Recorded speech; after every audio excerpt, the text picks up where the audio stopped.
İrlanda genelinde 1800'lü yıllarda onlarca akıl hastanesi inşa edildi. Bunlar içerisinde 1868'de inşa edilen akıl hastanesi ise o yıllar içerisindeki açık ara en büyük kamu binasıydı. 52 dönümlük bir arazi üzerine kurulan ve en iyi ruh ve sinir hastalıkları olarak bilinen hastane 2002 yılında kapatıldığında Our Lady's Hospital adıyla hizmet veriyordu. Bu hastane 1868 ile 2002 yılları arasında binlerce hastayı barındırmıştı.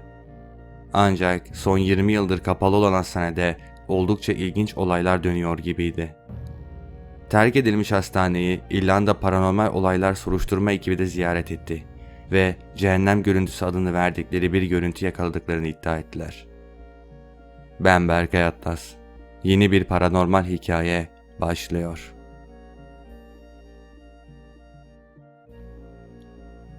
Gördüklerinden ürken grup sosyal medya hesaplarında çektiğimiz çok ilginç bir fotoğraf.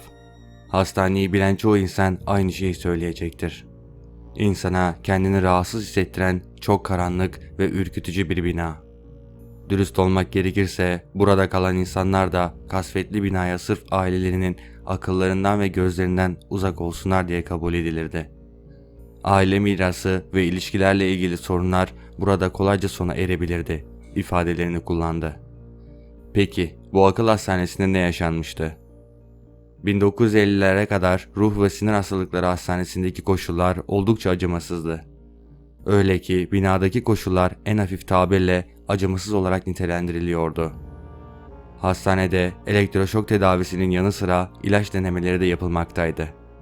Elektroşok tedavisinden hastanın kafasına genellikle 70 ila 120 volt arasında 100 milisaniye ile 6 saniye arasında değişen bir süreçte yaklaşık 800 mAh şiddetinde elektrik veriliyordu.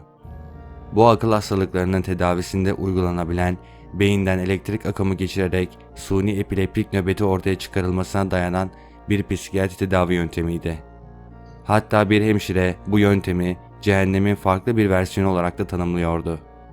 20. yüzyılın ikinci yarısında koşullar düzelmesine rağmen 1989'da akıl hastaneleri müfettiş tarafından hazırlanan bir rapor durumun hala iç karartıcı olduğunu gösteriyordu. Hazırlanan rapora göre hastalar gün boyunca boş görünüyordu. Aslında birçok hasta desteklenirse topluma kazandırılabilirdi. Oysa hiçbir düzenleme yapılmayan hastanede 1986'da tam 600 tane hasta olduğu bildirilmişti. Müfettiş ayrıca raporunda yaşlı ve zihinsel engellerin akıl hastanesine yatırılmasını eleştirdi. 8 ünite devam eden aşırı yoğunluk ve temizlik eksikliği konusunda da endişelerini dile getirmişti. Peki bu korkunç akıl hastanesinde keşif yapan ekip bu hastaneyi neden seçmişti? Grup daha önce de ülkenin dört bir yanındaki yerde yakaladıkları ürkütücü paranormal görüntülerle insanları şoke eden bir gruptu. Geçen yıl araştırma ekibinden olan Richard, büyük babasının ölümünden sonra yaşanan olayların onu doğaüstü bir araştırmacı olmaya yönlendirdiğini açıklamıştı. Ziyareti anlatan Richard Merenson şunları söyledi. Bu binanın çok fazla negatif enerjiye sahip olduğunu söylendiğinden bir göz atmak için geçen hafta oraya gittik. Oranın yerlileriyle konuştuğumuzda bize binanın perili olduğunu bildirdiler. Dışarıda dolaştık ve bol bol fotoğraf çektik. Ancak çektikleri bir fotoğraf vardı ki sosyal medyada ciddi anlamda yankı buldu. Çünkü fotoğrafta pencereden onlara bakan bir çocuk hayalet var gibi görünüyordu. Ekip ise çocuğun ruhunu yakaladığına inanmakta. Birçok kişi de bu fotoğrafa baktıktan sonra aynı yorumu yapmıştı. Pencereden dışarı bakan kişiyi gören başka biri var. Bir başkası sağ tarafta her iki pencereden de bakan birini görüyorum derken bir diğer kişi de köşede pencereden dışarı bakan biri var diyordu. Bir diğer ilginç olay da futbolcu James Dean'in ölümünden tam 16 yıl sonra gerçekleşmiş bir olaydır.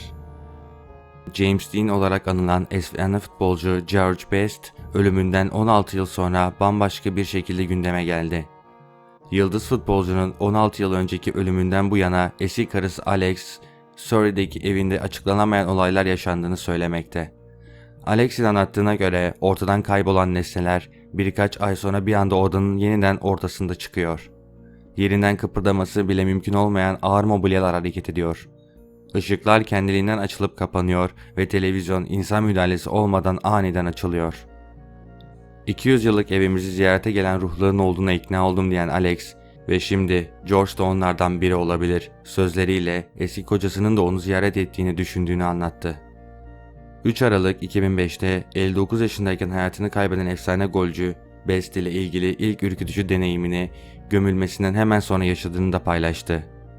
Bir belgesel için o anları aktaran Alex, George'un cenazesinin olduğu gün Belfast'ta bir otelde kalıyordum dedi ve ekledi. O gün erkenden uyandığımı hatırlıyorum ve açıkçası çok duygusal bir gündü. Çok üzgündüm.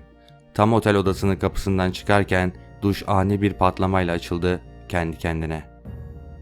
Surrey'in North Downs bölgesindeki eski bir köy olan Kingswell'da kalbinde yer alan bir çiftlik olan evinde doğaüstü yaşayan tek kişi de Alex değildi.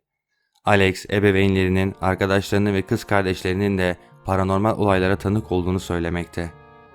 En iyi arkadaşı Carol Mackey tüylerini diken diken eden hikayeyi anlattığında evin perili olduğunu kesinlikle inandığını söyledi. Bu iki olay da kesinlikle kanıtlanabilmiş değildir. Fakat bunlara inanan birçok kişi de bulunmaktadır. Videoyu beğendiyseniz kanala abone olmayı ve bildirim çanını açmayı unutmayın.